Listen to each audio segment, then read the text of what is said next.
Hello everyone and welcome to our webinar today. My name is Becky and I head up the marketing here at the Equal Group, and today's webinar is all about charity sector diversity.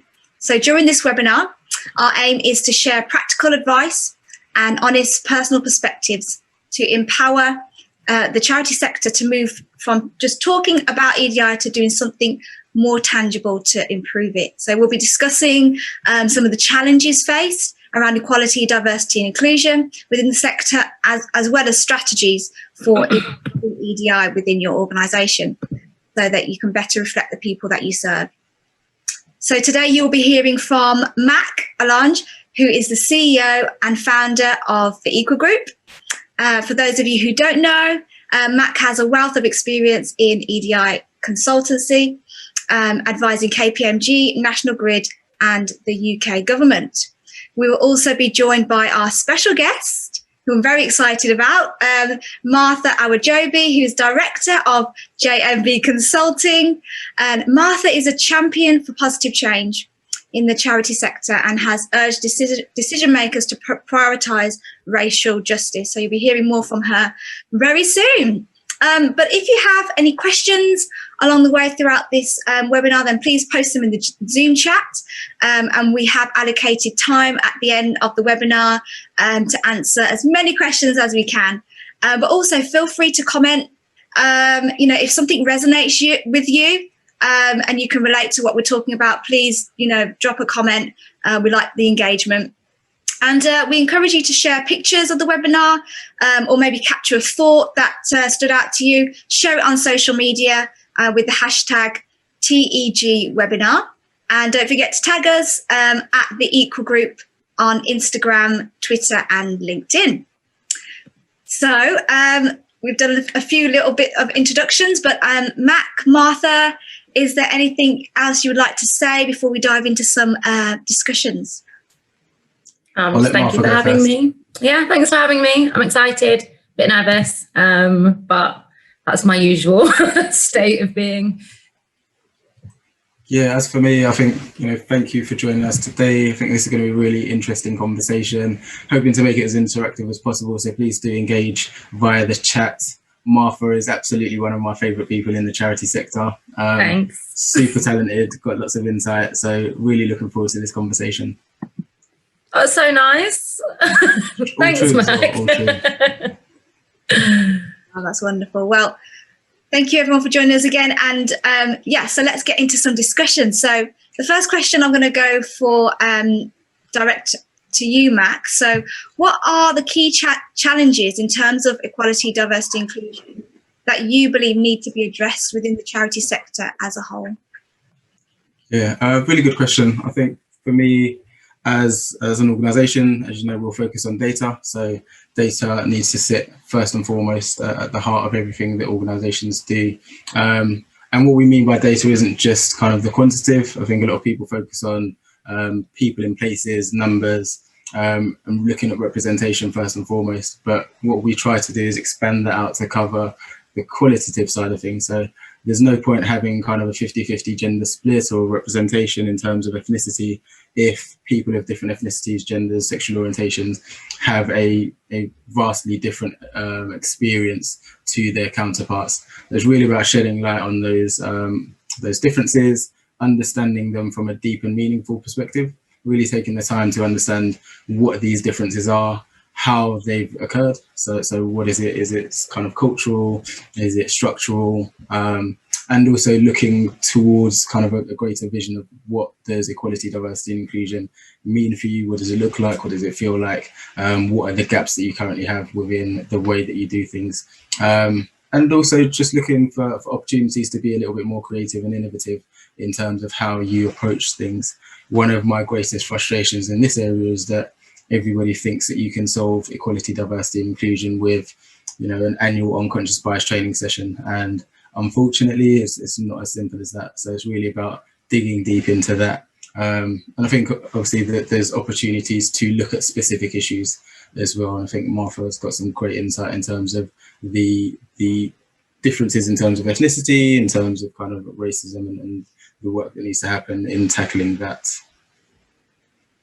Yeah, I agree with what you're saying, especially about the data. Something that I really like about the Equal Group is that focus on data. This made me kind of rethink my approach as well. I think that a real kind of barrier that needs to be addressed is EDIs being seen as like a nice to have, like a side project that's separate to your organizational mission, right?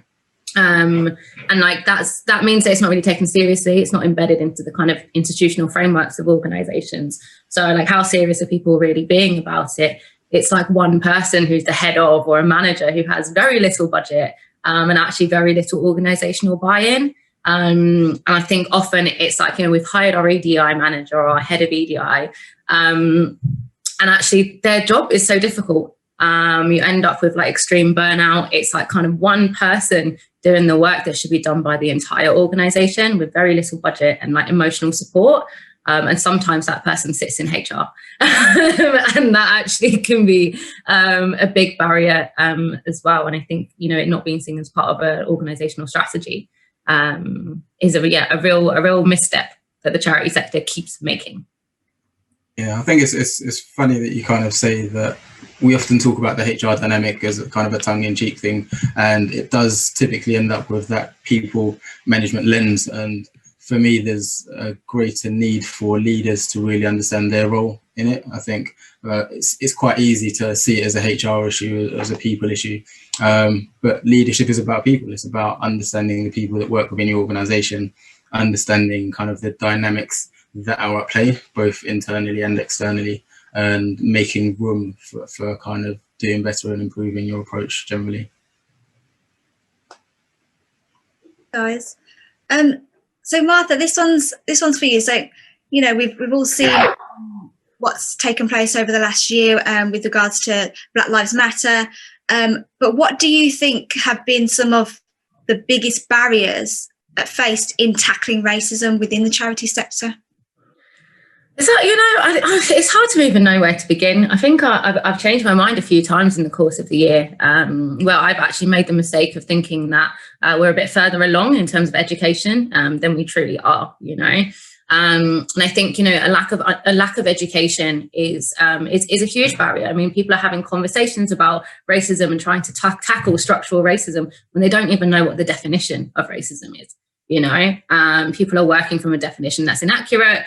And that doesn't take into account like ideologies and structures. And I think because of that, we've really misunderstood the magnitude of racism, and that's how you can end up kind of getting into diversity conversations and representation politics conversations without really thinking about, what are the actual ideologies of racism and how does that work in the charity sector. And I think, racism is huge, it's 400, 500 years in the making. And in the charity sector, it affects, who gets funded, how services are delivered, as well as who's actually working in organizations. And we're very kind of stuck at who's working in organizations when we're not thinking about, service delivery and actually like who the people that we support are.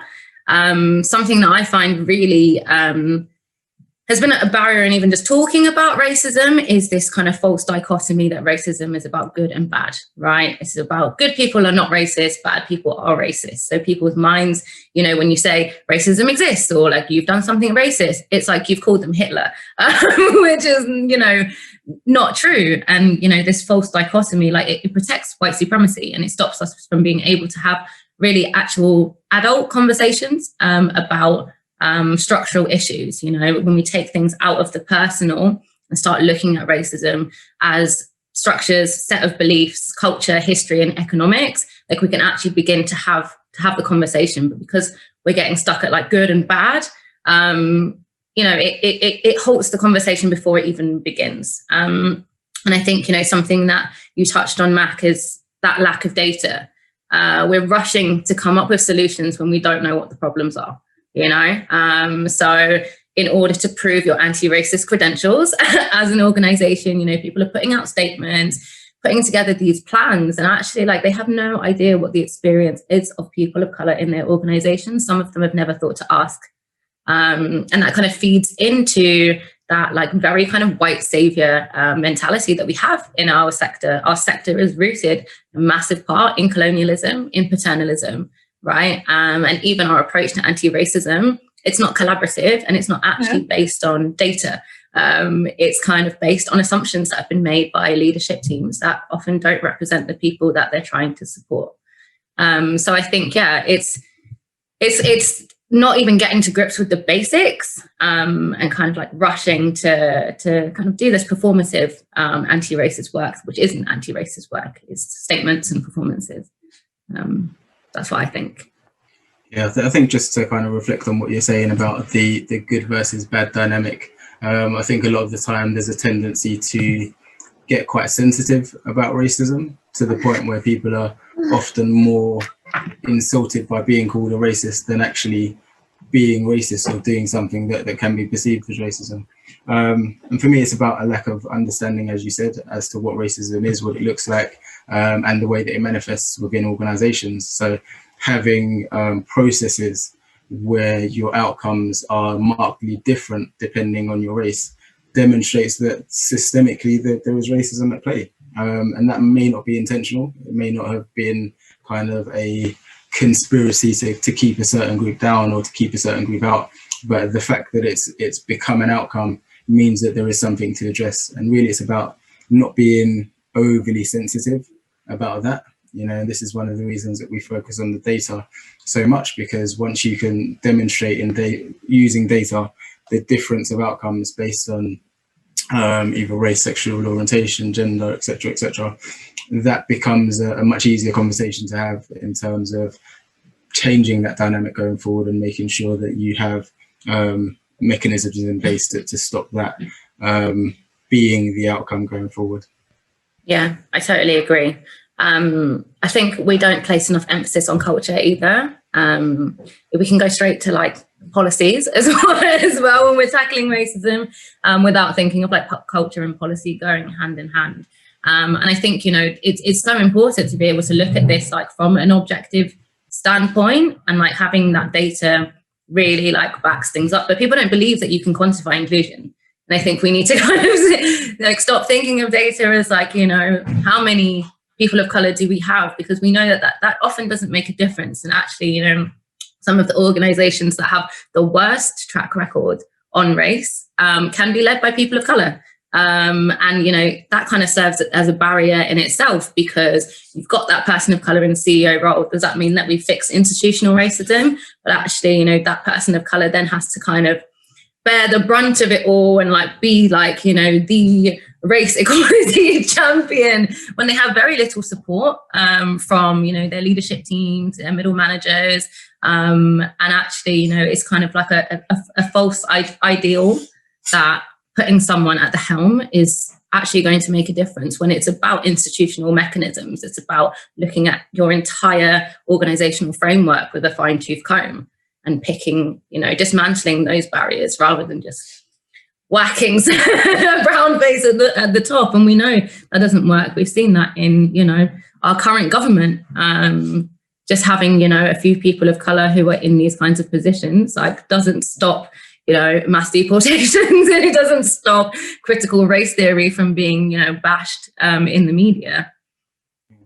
It's a really interesting dynamic, actually, because you mentioned there obviously about kind of representation, and earlier you were talking about kind of a misunderstanding of what the issue is or what the issues are, and often it's seen as a quick fix to say, you know, we've gone out, we've hired some people of color, therefore we're fine. You know, what more do you want? You know, we fixed representation. What more work is there to do? And I think for me, again, it comes back to a lack of understanding as to what the actual issues are, and the cultural aspect, as you so rightly mentioned. There's really a lot of work to do to unpick that, to explore what that looks like and what the dynamics at play are. And that work can't be solved by just implanting a person of color. That more often than not is somebody that fits your existing culture anyway, because they managed to make it through your recruitment process, which is typically designed to keep out people of color in some circumstances. Great. Yeah, really good points there. And I think it's emphasised by the fact that we say EDI, equality, diversity and inclusion. It's not just about having that diversity without having the equality and the inclusion as well. And like you mentioned, it needs to be looked at from a holistic point of view. So really good points there, guys. So Mac, this is for you. What would you say are some of the EDI blind spots then in this sector at the moment, and what conversations do you think need to be amplified and brought to the table?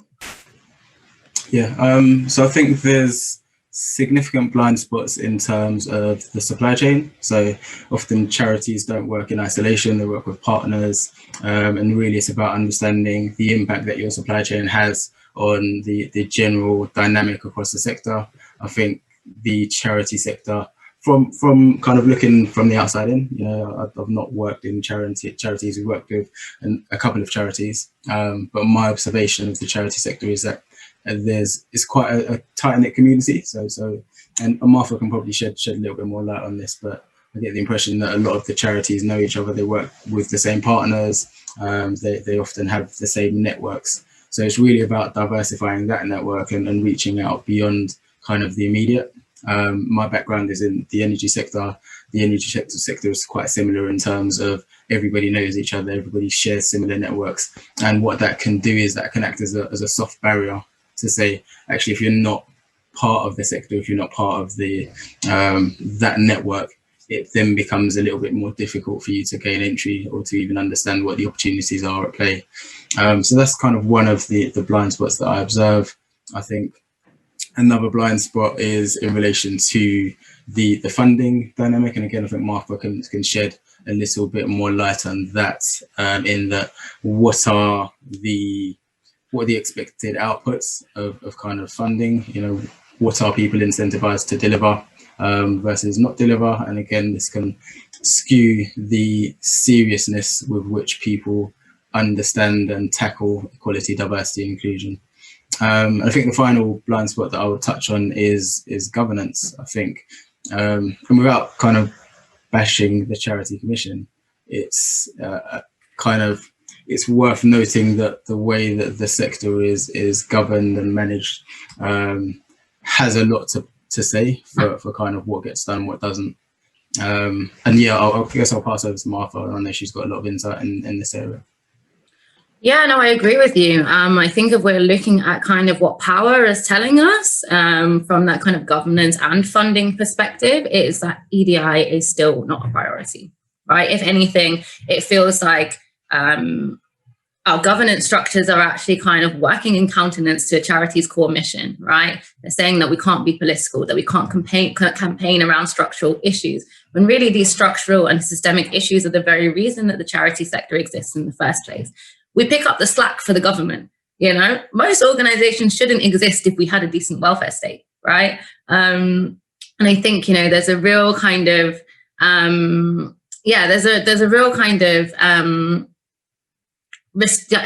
guess in terms of looking at funding as well, there's a real effort for organizations to campaign around restricting funding, right? And I think, those kind of restricted funding efforts put so much onus on the funders to decide what services are delivered, when actually, the organization themselves should know what the people that they support are supposed, who are the people that need the support the most, and especially organizations who are kind of closest to the ground, who have people working in teams who have lived experience with that community that they're supporting. They are best placed to be delivering these services, yet funding restrictions and the way that funding criteria and the way that even just application processes are designed hasn't been designed with them in mind. It's been designed to maintain power. And it seems like, those kinds of, the most powerful organizations in our sector are holding on to power, and not really listening to the needs of people who are most affected by problems. And that's really, really difficult. I know as an organization, you want funding. We kind of are in a system that has kind of moved towards a more business model, massive competition for funding. And that's kind of to the detriment of communities that need those funds the most. And yeah, it really kind of just keeps that kind of hegemonic power in place. There needs to be a massive reckoning for kind of funding and governance. And I think it's started to happen. We've had a conversation shift a little bit around funding in the last 6 months, but it's nowhere near where it needs to be at all. There's some really good points there, and we've actually getting some good discussions in the chat as well. And I don't know whether either of you wanted to speak into this. People are talking about EDI groups, effective EDI groups working together. And when you mentioned about like power, Martha, people can resonate with that in terms of, you know, the support that maybe some of these EDI groups are getting or not getting, and things being pushed to the wayside. So I guess what would be some of your advice on effective EDI groups within organisations? Sorry, can you ask me the question again, Mike? Can my sound cut out? People are asking about how effective EDI working groups can function and what they speak about, and how to get support from their organisations as well. I think, you know, EDI working groups are great and race equality groups are great. But what matters is that they're not working in isolation, you know, that they actually are given the resource and, you know, the actual status within the organisation to deliver. And I think often it's like, you know, groups are created, they are given a little bit of budget that doesn't like really stretch to anywhere. And actually like they're not listened to by leadership. And I think, you know, it can go one way or the other. And I think it really kind of depends on like organizational buy-in. Again, I said at the beginning, you know, this isn't like a standalone project. This isn't a standalone piece of work. It should be part of the fabric of absolutely everything. And if it's kind of, if it's not given that status, then it's not really going to get anywhere. Yeah, I think from my perspective, we often see employee resource groups or networks set up with no clear aims and objectives. It's kind of a talking shop. It's a bit of a, you know, an opportunity for people to rant a little bit. And without that clear articulation of what the objective is or what the objectives are, it then becomes a little bit dysfunctional. And you see that in the way that it's structured. I think it's easier to structure groups with goals and ambitions in mind, and that goes as much for organizations as it does for kind of employee resource groups. So there needs to be a clear vision of what it is that you're trying to achieve, what that looks like, and also, as Martha touched on, credible allocation of resources to achieve those goals. There's no point having a group that doesn't have the resources or the capacity to impact any change. It then becomes a little bit frustrating, then becomes a little bit self-defeating, in that you're expecting people to contribute to these groups using their quote unquote spare time, which is a very precious commodity. And you know, what is the expectation in terms of what they're able to achieve, given no resources, given no time, and ultimately given no support. Great, thank you, Mac. So yeah, we can see that you know, some of these things are set up as a tick box exercise, and we know that there's such power in you know, social media recently, especially with you know, encouraging and also prompting people to make EDI moves. But I want to ask you, Martha, you know, we know that you've been championing the conversation around #CharitySoWhite and in raising awareness of the lack of diversity within the sector. But do you believe that this type of social pressure is effective for bringing out real change? Yeah, I do think it's effective. I don't like the fact that it's effective, but I think it works. I mean, I think, you know, we can see how much the conversation around race was shifting before George Floyd because of the #CharitySoWhite. I think I think what's really interesting is that, you know, CharitySoWhite has been able to move the conversation from representation politics to looking at power and privilege, which is, you know, no easy task. But I think, you know, something about social media is that it shifts power, you know, like it gives anyone the opportunity to say anything. And sometimes that doesn't really go well.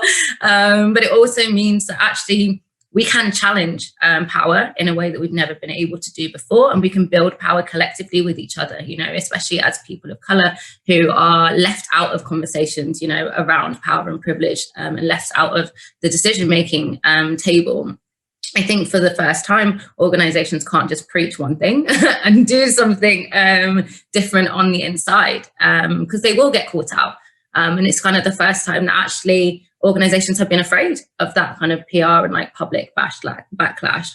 But I think it's quite embarrassing that we've got to a point where organizations are having to be taken down publicly by groups like Charity So White.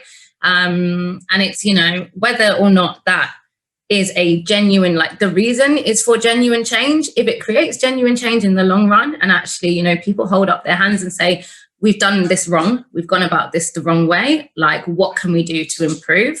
Then, you know, I'm all for it, because, you know, we've tried the diplomatic approach, it hasn't worked. You know, we've tried to kind of do things within organizational frameworks and it hasn't worked, and actually like that external pressure makes a massive difference. And I think, you know, it's especially kind of helped us to have a conversation about how racist inaction is just, and that complacency is actually just as bad as like racist actions, right? But I have to say, it is disappointing on a massive level that people are more concerned with PR, like PR disasters than a genuine desire to do their jobs properly. Because doing good EDI is all about achieving mission, right? It's not even, you know, it's not about like responding to like getting in trouble. Like you cannot be an effective organization if you cannot respond well to race, to gender, to sexuality. Because, you know, we can see from COVID-19, right, that when there's a kind of a social issue or like a health crisis, it disproportionately affects those that are most oppressed, right? Because they've been excluded from the healthcare system, from the welfare state system, right? And if you think that all of your beneficiaries or service users, whatever word you're using, are all cis-het white people, then you can't be doing your job properly, right? And I think, yeah, I know the power of these kinds of these kind of like PR stunts, but it's just incredibly disappointing that people don't want to do their jobs properly and have to be forced to do their jobs properly. Yeah, I think you're completely right. I think there's it is disappointing. I think it's probably an indictment on where we are as a society. I think the question that I always ask in relation to these social media type of things is, you know, what was happening before social media? And we kind of know what was happening, but again, there's that lack of visibility, lack of transparency. I think the power of social media, the social pressure, allows for organizations to potentially self-correct a lot quicker than they would have historically. I think there's an opportunity for, although it seems a little bit disingenuous, but really to ask, you know, what happens if this gets on social media? You know, what happens if we are exposed? And that awareness, that insight can hopefully prompt leadership teams to start to think about things more holistically, to think about the impact of things in a way that they typically wouldn't have done before. I think, you know, social media and the way it's used can be quite negative sometimes, and I think the dynamic between organizations doing things genuinely and doing things just to be seen on social media in a positive light, can be quite horrendous. Agreed. But I think that, for me, things like Charity So White, hashtag Charity So White, have been monumental in changing the level of that conversation and making sure that organizations are being held to account. Thank you. We try. We try our best.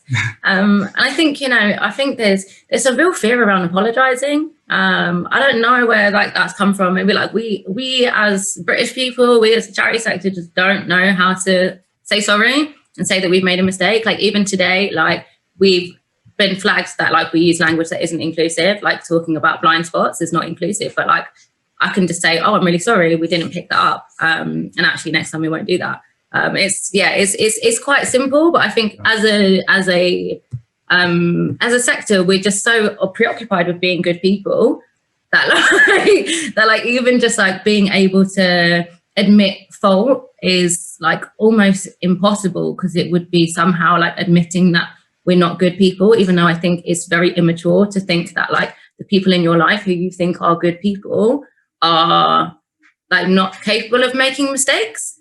You know, I think we need to practice as well, like being called out and knowing how to handle that. I think that's something that's really like missing for sure. Yeah, so on that note, you know, apologies if we have used any language that anyone's been offended by. We're not perfect, but obviously we thank you for flagging that. I can't see where it's flagged, but yeah, cool. Over to you, Becky. No, thank you, guys.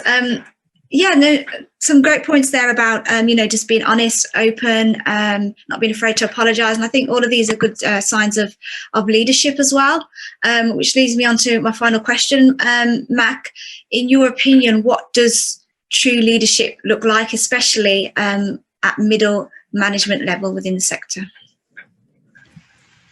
Yeah, I think I'll probably answer this a little bit backwards, but I think the whole middle management dynamic is an interesting one. Essentially, they sit as a buffer, if you like, between kind of the general working population and the leadership team. And I think often leaders, and there are many leaders within the sector that want to do good and are saying that they're committed to equality, diversity and inclusion. And the lower levels of the organisation typically want to see that as well. There's a willingness and there's an appreciation of how important that is. And I think the difficulty is that the middle management layer sometimes misinterpret those two dynamics. I think from their senior leaders, they misinterpret the statements as just being arbitrary statements and something that leaders don't necessarily mean. They see it as a little bit of a publicity stunt, and therefore that doesn't necessarily translate to action.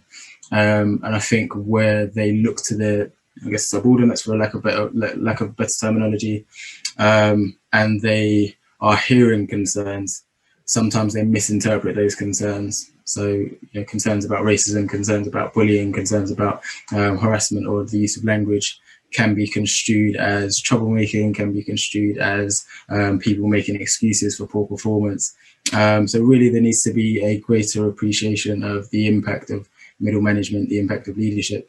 One of the things that we always say around equality, diversity and inclusion is that taking it seriously, doing it right is mutually beneficial. You know, so having a high performing team comes from acknowledging the differences in the way that people communicate, the way that people work, the way that people achieve their best work, and having that awareness to be able to adapt your approach to, you know, somebody that's an introvert versus somebody that's an extrovert, somebody that has kind of had masses of formal education, somebody that hasn't. It will make you a better leader, you know, being able to flex to people's working styles and acknowledge different people's cultures and backgrounds. Again, it's part of leadership, and I think for too long we've focused on leadership by experience. You know, how many years has this person been a leader? And that's one of the things that we typically see with organizations that are trying to recruit senior leaders. You know, give us a demonstration of kind of 20 years of leadership. And that might be 20 years of doing the wrong thing. That might be 20 years of problematic behavior. So really it's about understanding what makes a good leader. Often it is a willingness to have those difficult conversations, a willingness to acknowledge areas for improvement, a willingness to see differences in people's outcomes and adjust and correct over time. So I think for me, leadership is always about really challenging yourself and challenging those around you. It's one of inspiration, but also holding people to account. Yeah, I agree. I think there's a level of humility that you need to have in order to be a good leader. And that's like being willing to, admit when you've made mistakes, but also be willing to make mistakes and to, you know, move forward without having the perfect approach. I think, something that I've seen quite a lot is that, you know, you'll have a leader who is under a lot of public scrutiny, who maybe sits in like a CEO position, and they are, you know, becoming kind of the champion, talking about EDI issues. And then there's this kind of sticky middle where you know, middle managers who aren't under that same level of public scrutiny, who see EDI as very separate to their day jobs and not as part of the fabric of their work, will be like, I've got to hit target, so I don't have time to talk about this. Or, you know, I've got to get this done, so I don't really have time to include this, because it's seen as something that's, you know, really separate. And I get that. I mean, that to me, that just means that you're not very good at your job. So fusing the two is so vital. I think, you know, if we start looking at all of our workers like intrinsically achieving mission, achieving, you know, the aims of our organizations, then we're all going to be able to see just how important EDI is in our institutional frameworks. And I think, you know, the people that we support should be at the heart of our work. And if you don't think that people with protected characteristics are people that you should be supporting, then you shouldn't be in that leadership or management position. Absolutely. Thank you so much, Martha and Mac, for those discussions. We're going to now hand over to Mac, who's going to share a little bit more about how we can actually start to embed EDI strategy into the culture of your organisation. And we're going to share some of the techniques and strategies that we recommend as the Equal Group. So enjoy, and over to you, Mac. Thanks. I don't want to take up too much time. I'm conscious that there's a lot of activity going on in the chat, so I'm going to spend like 3 or 4 minutes on this, and then we'll go back to kind of Q&A and answering questions. So as an organisation, we're set up to help make it a little bit easier for companies to overcome their equality, diversity and inclusion hurdles. Typically, we do that through the use of data and technology. As I said before, data sits at the heart of absolutely everything we do. So our interventions and strategies going forward need to be firmly geared towards the qualitative and quantitative data that is at our disposal. So that's the starting point. We use that data to identify operational gaps, set strategic targets, and design and implement specific interventions to help us moving forward.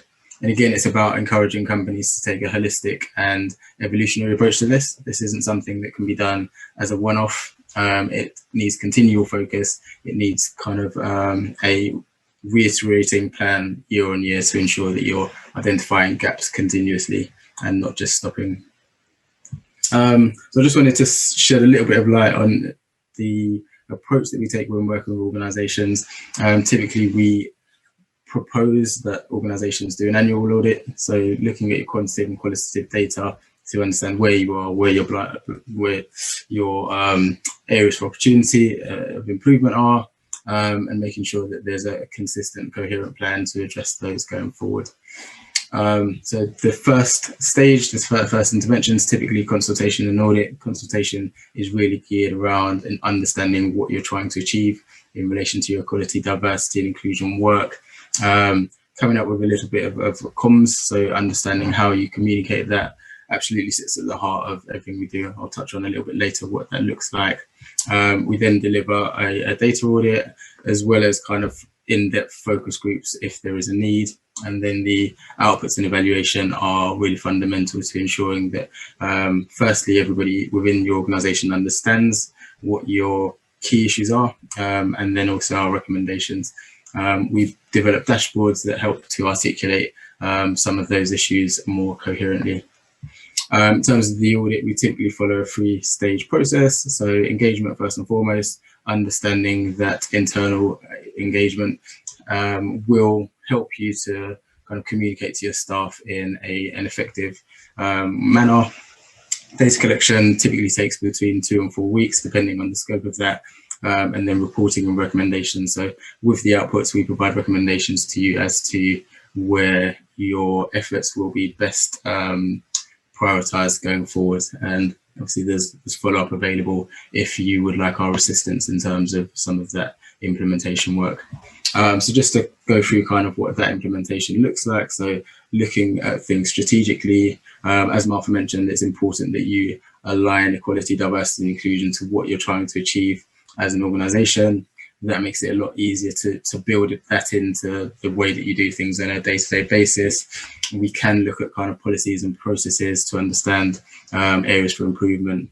And again, using the data and the dashboard on a consistent basis to really be targeted in terms of your interventions.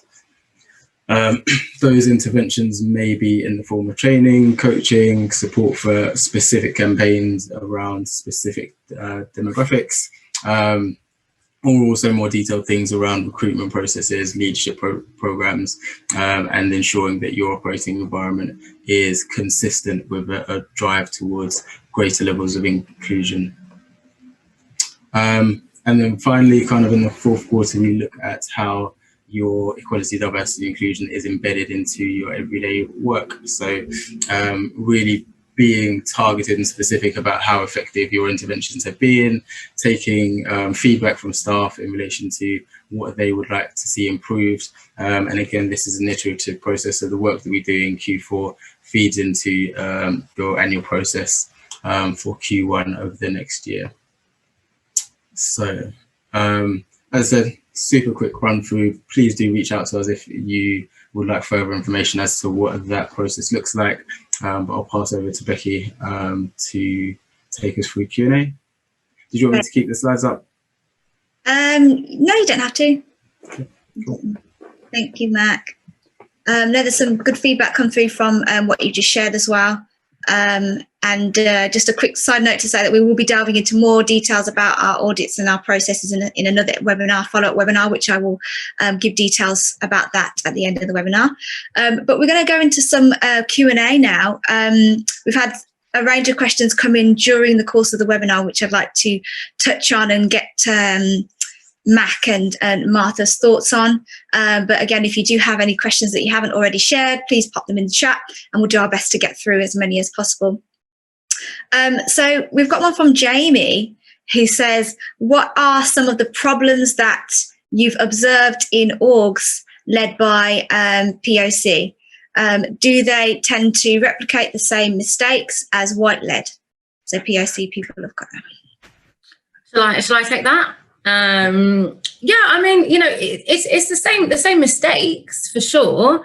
But it's just a different type of barrier. You know, it's a different type of barrier to one led by a white person, right? There's an assumption that because a person of color is at the helm, then we've solved the problems, and actually it can be even harder to critique organizations led by people of color. And you know, there's an assumption that all people of color understand racism. We experience it. That doesn't make us experts, you know, and like you'll often see people kind of put in EDI positions before they're ready or before they have the skills, because there's an assumption that like we all understand the definition of racism. So I think it can act as a different type of barrier for sure. I'd say it's, you know, the same problems, but actually it just presents a different barrier to an organization led by white people. And it might even be that, you know, because there's a CEO, there's actually a lack of representation at, you know, the kind of SLT level, which then kind of creates like an additional barrier. So you can have that CEO having support whether they care about racism or not. Yeah, and I think from my observation, sometimes there's a tendency to group people together as if they're a monolith. So terms like POC, people of color, BAME, Black, Asian, minority, ethnic, makes the assumption that everybody has a universally similar experience, when there is nuance to it. There are differences within that group as well. One of the things that we've seen with, I guess, leaders that happen to fall into that category is that there's a tendency to look at things through one perspective, which is a similar issue to kind of white-led organizations as well, in that not having that greater perspective to understand what does this organization look like, what are the challenges that we face from a number of different perspectives, is something that can also inhibit leaders that happen to be people of color or from a BAME background, for lack of a better word. That's great. Yeah, we've had a couple of questions coming in and a discussion at the moment just about, I guess, getting support from leadership in understanding why they should invest in EDI.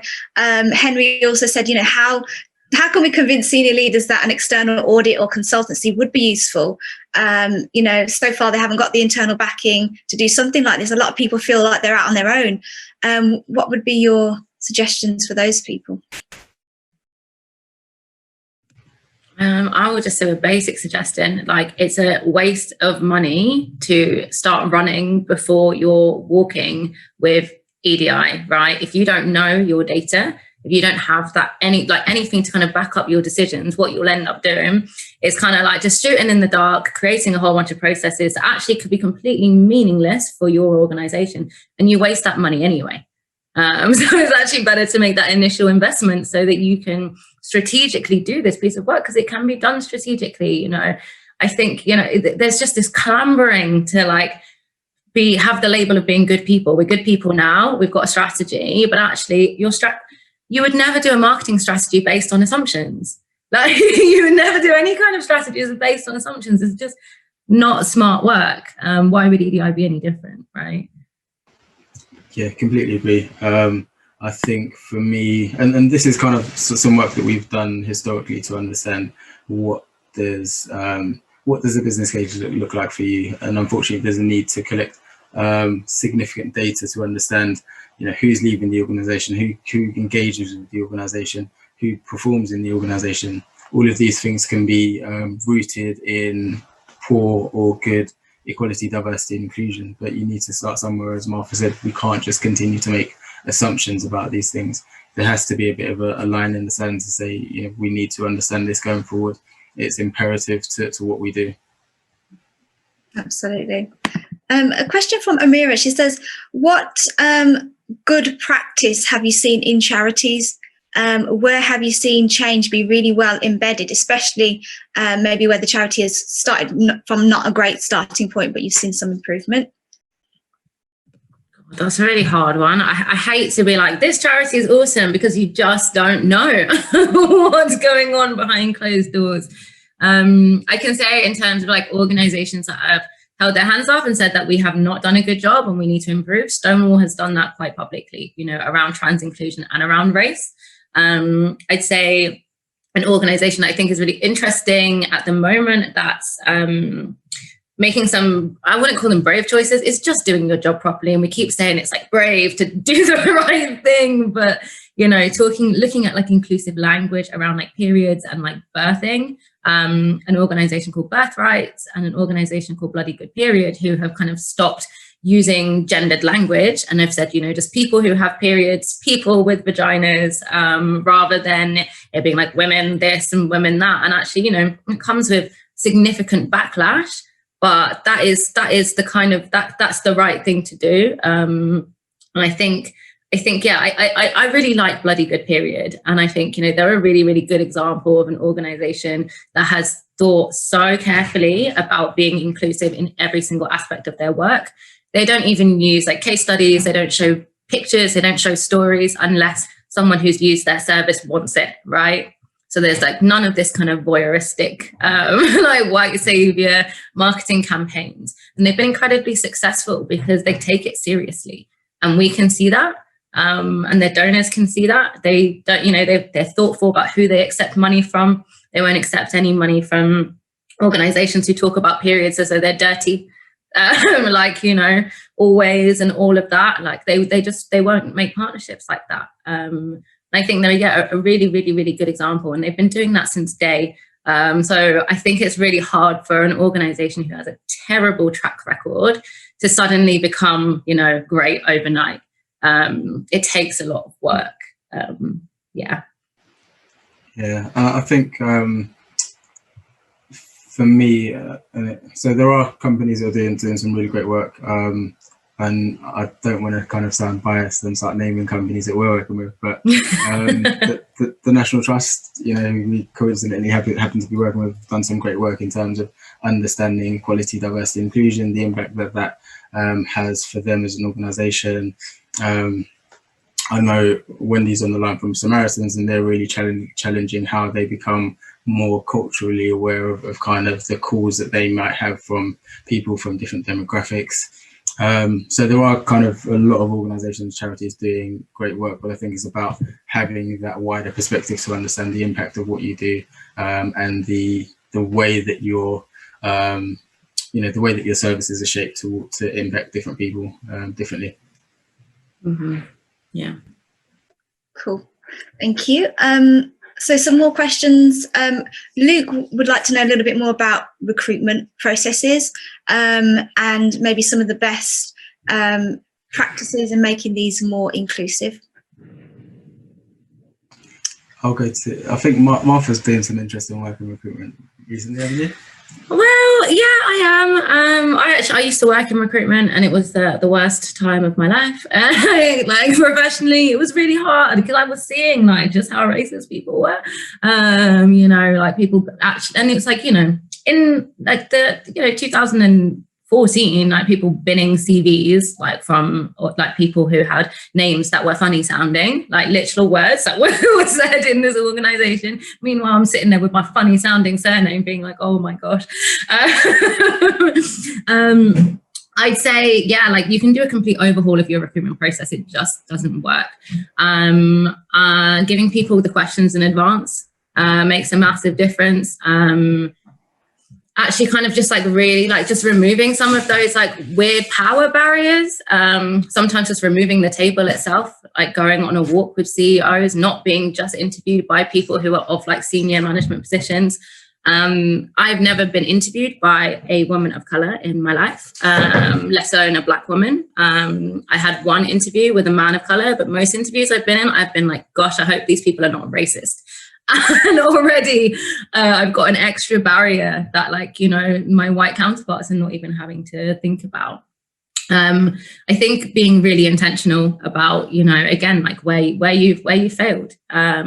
Something that I really enjoyed about working with Stonewall is that, you know, I said in the recruitment pack, say like we've historically failed to include these groups, and that's why we're particularly looking for them. And it's because we believe in achieving mission, not because we want to look good, you know. But there's so many different ways that you can really like revolutionize your recruitment processes. And I would just say start from scratch, like scrap your entire process if it's not working and rebuild something new. And it can look different for different organizations, I would say. I don't really do CVs. If I do recruitment, I just ask people to like answer a couple of questions for me. And then like talk about their experience in like in the interview. And sometimes that is a bit more time consuming, but that is how you get better candidates. For sure, you need to acknowledge that there are structural barriers that are making like some people's applications smooth because they've never had to really worry or battle with imposter syndrome ever before. So I just say scrap it, start again. Yeah, I think that's. I think people often look at innovation as an outcome of equality, diversity, inclusion, but there has to be a certain level of innovation as an input. So again, not being afraid to tear up processes that don't work. And one of the things that we always see with these kind of recruitment processes are quite exclusive criteria. You know, requiring somebody to have 10, 15 years experience at a certain thing is, you know, doesn't really tell you much about their competence. So it's about really being pointed as to what are the qualities that you're looking for, why are you looking for those qualities, and what's the best way to evaluate that. One other thing I would add is just to expand what you mean by recruitment. So I think there has to be sufficient focus on your employer brand as a artifact, if you like. What is the impression that you give off as an organization, even before you've put out any vacancies? And then also measuring kind of the impact of that over, the impact of your recruitment process over the full life cycle, to say how many candidates are we attracting, what is that makeup, what does that makeup look like, who are the recruitment partners that we use, what quality of candidates do they bring to us, how do they add to or remove from our equality, diversity, inclusion objectives. Then also expanding that to the other side of things to say, what does our onboarding process look like? You know, what is the experience that an individual has in the first 3 months of them joining the organization?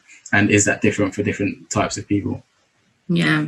Something I found really interesting is, you know, the assumption that like all recruiters and hiring managers can read a CV or like a personal statement and actually like know whether somebody is, for want of a better term, woke or not, you know, like, and I think, you know, we really assume that recruiters are like really skilled up in like oppression, and actually like they're looking for experience. generally, right? They can pick out this bit of experience, and it's like, you know, written in this way for like some people who've been in marketing, and written in this way for some people who've been in comms.